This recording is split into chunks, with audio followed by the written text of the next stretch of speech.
Technical difficulties there. Oops, press the wrong button. Oops.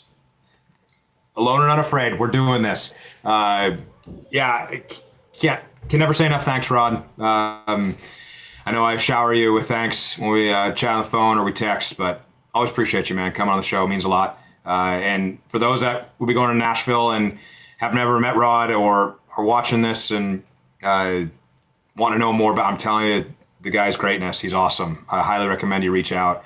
Guy is not only top class from a character standpoint, amazing human. He definitely knows his stuff football wise, and immensely knowledgeable and unbelievable mentor that can help in any capacity. And also just a great guy to know and riff with. So glad he's into the soccer thing. Glad the progress is going on the Homestead. Now to soccer and football. We have the conversation with our loyal Yankee and subject matter expert in the soccer space, the industrialist, who, as we say, he has more Arsenal shirts than he does button-down shirts. We've got Will Zeckman on the show, loyal to the Terrace, showing up again. How we doing, brother? Doing all right. It's a beautiful Wednesday in Erie, Pennsylvania. No Arsenal kit today, but still flying the flag, so that's good. Well, it's even though the kit might not be on, no shirt on, it's still the point that we all know you have more Arsenal shirts than you do dressed down. So go Gunners. And a shirt that we all were wearing proudly this summer that we'll still wear proudly, but we no longer can because they won't be on the, we still can wear it, but we won't be able to wear it. Watching them on the pitch, our U.S. men's national team, how we holding up? How we doing? Mixed emotions, I would say, around the entire tournament for the U.S. I think overall there was a lot of positives to take. The team itself had a lot of likable characters, a good play style. They really got the country excited about soccer, football, whatever you want to call it, and that was great. I think the whole run, unfortunately, is going to be a bit tarnished. The decision by FIFA is definitely going to hang heavy over this entire World Cup, not just the U.S. And I certainly feel bad for Balogun and the rest of the team, because all of the good things they did, unfortunately, are going to be given an asterisk, and people will not remember the team. They're going to remember that one decision by Infantino. So, yeah, mixed emotions, lots of positives. Unfortunately, one big negative. Yeah, it's a shame, right? It's the old adage. It's like everyone always remembers what you did last. They don't want to ever kind of remember all the other body work and great times that happened. Which 1,000% with you, such a shame that that controversy around the red card, overshadowed all the great they did and carried. I really do. I think it didn't carry great energy into the match, and you could see that was noticeable. Now, kind of just looking at the body of work and looking at the state of it, I know we don't, unless I'm behind on the news, we don't have an answer in terms of the future of the manager, all that. But putting all that aside, how do these stars and stripes get over the hump?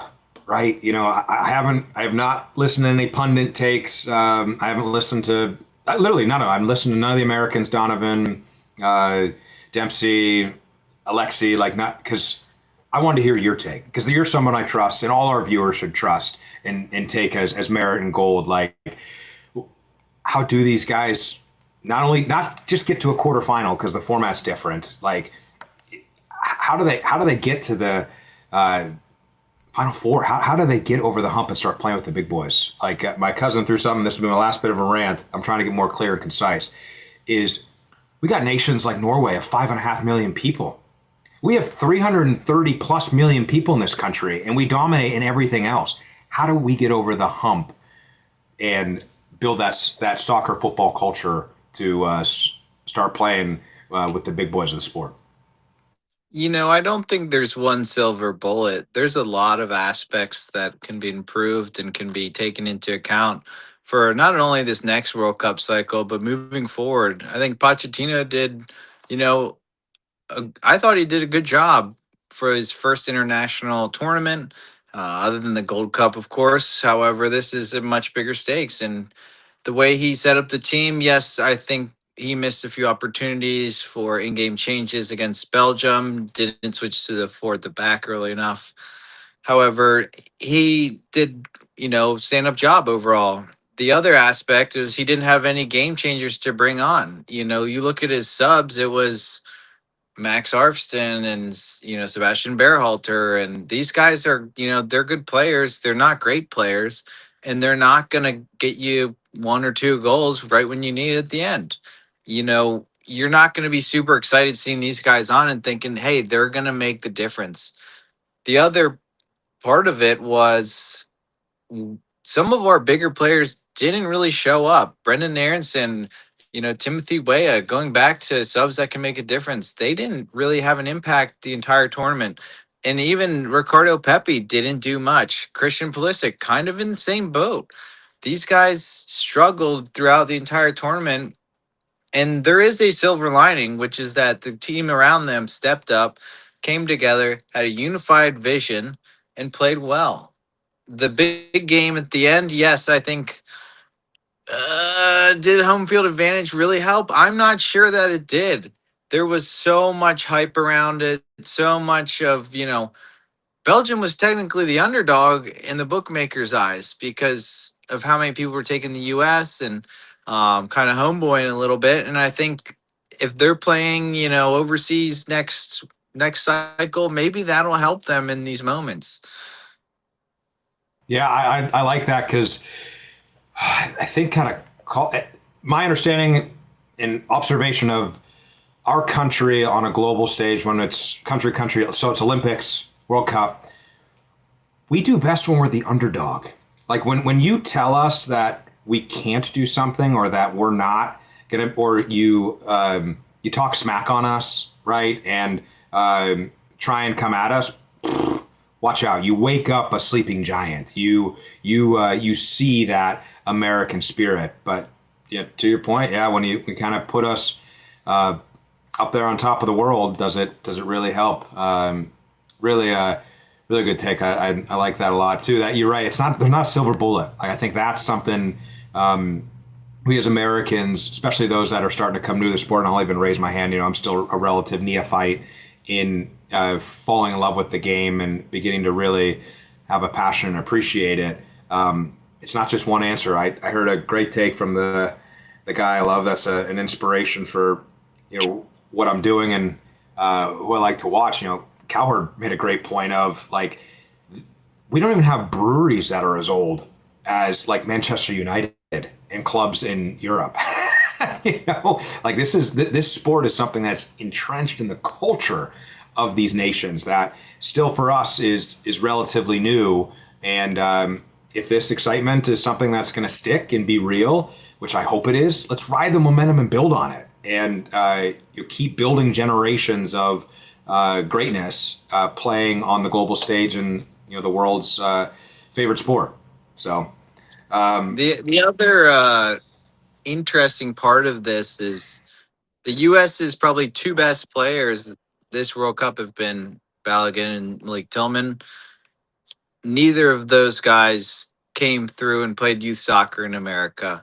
The funniest comment I heard around that was not letting pregnant women on planes is not a sustainable model for growing your team. So that is where this whole thing is going to change. It's at the youth system. It's getting better coaches and it's getting better competition. Getting rid of that barrier of pay to play for most people. And that is where this team will really start to flourish because we have a lot of great athletes. The coaching part is where I think the U.S. can take another level. well, I'm so glad you brought that up because in a former life before we became mates and started making ourselves a part of the Erie community, I was fortunate to kind of see what was happening domestically here at the MLS level. And it's so funny you bring that up because I was astounded at the amount of individuals that were being hired and placed to lead the organizations that were from football nations. They were coming from Manchester United. They were coming from Bournemouth. They were coming from places over in England and Europe, and trying to bring that ideology and philosophy into the ecosystem. So I think you're spot on that. I don't want to get into the MLS USL debate. We can have that conversation for another time. But like, if there's a way to strengthen the youth system within these professional squads that aren't necessarily the pay to play barrier to entry, right? They've made the financial commitments to their youth infrastructure to where they're going to recruit and talent identify the best kids to come into their system. And there's leadership that has the influence of global soccer doing it the right way. Now we've got a chance, right? Yeah, and it's not going to pay dividends, in 4 years. It's probably, 16 years from now, but that's got to be the vision of U.S. soccer. And I think they have a bigger part to play than most people maybe give them credit for. It's not always on the players this cycle. It's not always on the coach. You have to plan for the future.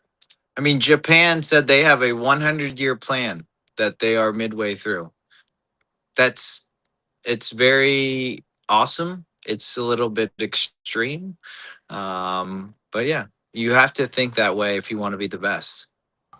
For sure. And I just want to keep double clicking on this because I think we've got a great topic to riff on. Is, correct me if I'm wrong, because I've already been the self-admitted, still relative neophyte to all this. Other countries, their federations are king. They are the top of the food chain. I can just only understand England, right? And the FA is the top. Then there's the Premier League. Then there's the Football League, right? All of those are, for lack of a better term, answering to the Football Association. Yeah. The MLS, USL, it doesn't seem like the Soccer Federation has really any sort of, I don't want to say power, but authority or governance over the professional side to ultimately shape the nation's soccer football culture. Am I right on reading that or seeing that? No, you're definitely correct. There's not one, main governing body that's going to cast jurisdiction down upon these leagues. And that's part of the way it was set up. You look at the MLS, it was a bunch of NFL owners who built this thing out, seeing, hey, soccer is a growth market. Let's get into this game. And the main intervention U.S. soccer has had has been a positive one, which was the development of the academy system. When they initially did that, they said every MLS team has to have an academy. And those teams, that you've got the MLS Next now, they've really exploded and people want to play for them. And the youth teams are good and they are sponsoring kids, and that's great. However, there's only 32 of them.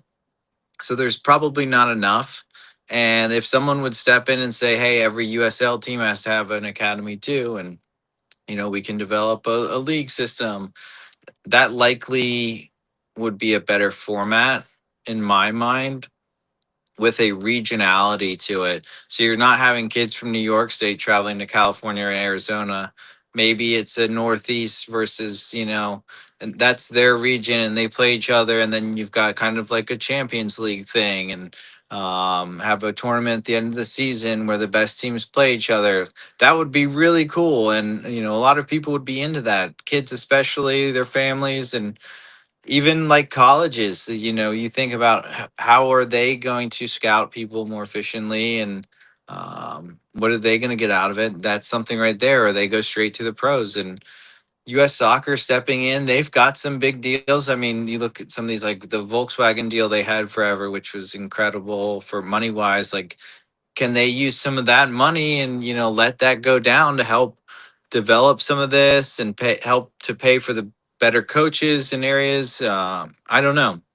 There's a lot that they can do, and I hope they do it. Oh, defo. And I think you're pure genius when you talk about the regionality of it and building out the youth ecosystem. Like, you're creating that mandate of these professional sides, whatever division they're in the U.S. Soccer Federation pyramid, you must have an academy that accompanies that. Like, there has to be that intentionality, because from what I certainly understand is, the global powerhouses are doing that. And, if we want to be on that stage, it's going to start at the grassroots. It's going to start at the foundation. And you heard it here first, everyone. Will Zeckman giving a blueprint and a pathway. Well done, man. I will say, they tried to do this. Listeners of a certain generation, certain vintage, they will remember something called ODP, the Olympic Development Program. The biggest pay to play soccer system probably the world has ever seen.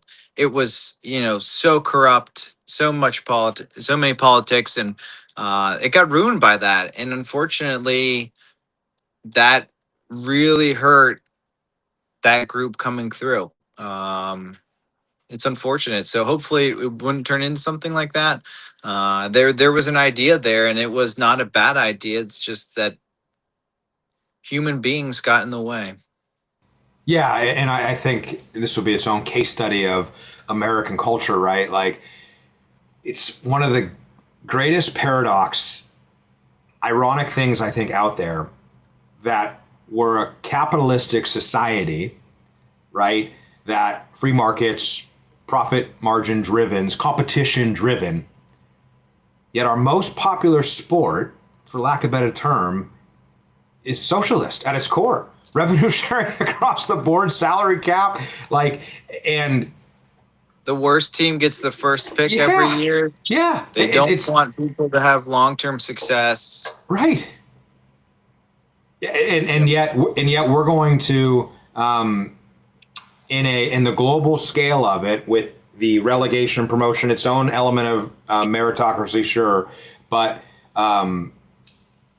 there isn't the pay to play corruptness. I shouldn't say corruptness, but barrier to entry is probably better. That has scorned and hamstrung the growth of football and soccer in America. So it's just really, really fascinating stuff. But enough of the American solving of our sports ecosystem, particularly that of soccer at the youth level.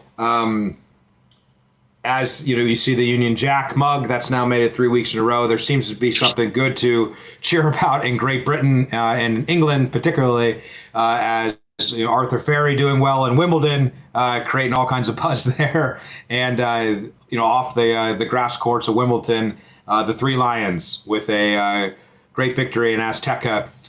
As the viewers know, and as you know, my affection due to it being family related with my beloved and the English culture. Are these Three Lions are they gonna keep it rolling? Are we gonna have Wonderwall continuing to play here match after match? What say you on the Three Lions and their chances of continuing to advance? They got a good test in Norway. I think their defense is going to be put to the test. I've not been convinced by Gahey and Stones and Konza and any combination of the three. And who's going to play right back? Kwanzaa's out. I guess Ezri Konsa will go out wide. I don't know. Will they switch to a three back? A lot of questions to answer. And, to be frank, they've not been my favorite team to watch. However, it's effective. They've got these guys just putting their hearts on the line. And Declan Rice, I know, has been in a lot of pain. Worries me as an Arsenal fan. How many times can, Harry Kane and Jude Bellingham bail him out? We'll see. I'd love to see them get their wingers more involved, more effectively. Gordon had a good moment winning the penalty, doing what he does best, kind of pressing. And Saka, Madueke haven't been that effective. Morgan Rogers, should he be starting? We'll see. Norway is going to be a great test because they can play differently than some of the teams that England's come up against, and they can get intricate or they can just, shove it down your throat. So it'll be a good test. I think they should be thinking they can get to the final. Oh, love that. Music to the ears. That's what I was waiting for, because it was breaking my. Who is your favorite country to be watching this World Cup? I was gutted it wasn't 3 Lions. I'm just happy to hear you saying they can get to the final. But who is the favorite country? My favorite team to watch was Cape Verde. I loved them. What a story. Oh, it's so great. Oh, yes. They almost did it. And, rumor has it Beckham's already signed Vozinha, the goalie, to Inter Miami. He's Amazing. probably another MLS team would get him so that he could shut down Messi again. Amazing. Spain has been great. A great team. Again, not super exciting to watch. They haven't let up a goal. They don't score a lot. France, they've just got so much firepower. I'd probably say France has been the best to watch. Argentina's had a lot of exciting games, so maybe them as well if you're a neutral. We'll see. There we go. So there's definitely some good. There's all the giants are left. I totally agree. France has been just breathtaking to watch. Just the dominance, call it what it is. Cape Verde was the best, and that would be, I think, the perfect way to let you go back to your life and not have to keep shooting the baloney with me. But you are, Will, now proclaimed the Keystone Prophet. Okay, for the viewers that weren't recalling, we had a 2-0 prediction for the U.S. men's national team against Bosnia. And what do you know? I'm just going back and forth with Brother Will here, and I'm being told watch out for Cape Verde. Watch. I'm like, come on, okay, thanks. I'm gonna definitely pay attention, because you were right on the 2-0 score prediction. And then when we saw that one come down to the wire, I'm like, it's official. We've got the Keystone Prophet here, and I'm sure we'll always keep getting these nuggets from you in predictions that are spot on. So we appreciate all the insights and gold that you give us, brother. Thank you. All right, thanks for having me. All right, brother. Have a good one. Cheers. Yeah. Yeah, he is. He's the Keystone Prophet, in reference to the Keystone State of Pennsylvania, a man of the Commonwealth. He's got some great takes, and for those that are into the markets and futures, he's someone to listen to, because he could be throwing out some gold nuggets there that could be some lucrative paydays, if you know what I mean. Not saying all of them are right, but he's definitely got some ones. It's just a matter of listening and following. Always appreciate Will coming on the show. And one of these days we're going to get the tariffs all together. It's tough with our Brits, our Scotsmen and Englishwomen, but we will get them all together. There's no doubt about it. We're still on summer break, so a little bit of scatteredness. It's still down in the basement, but Brother Joe is back here in Erie, so we'll be back to the studio, getting him producing. It won't be as choppy. We won't be ending the show, coming back. So we'll be humming, getting it all together. I just want to say thank you to everyone that tunes in and is willing to listen. It means the world. I'm having a blast doing this, just talking all things sports and paying homage to a buddy, Dan Prale, and telling the truth of what lessons are taught on the fields of friendly strife, talking sports, talking ball. So with that, thanks again, everyone, and hope you have a blessed rest of the week. Cheers.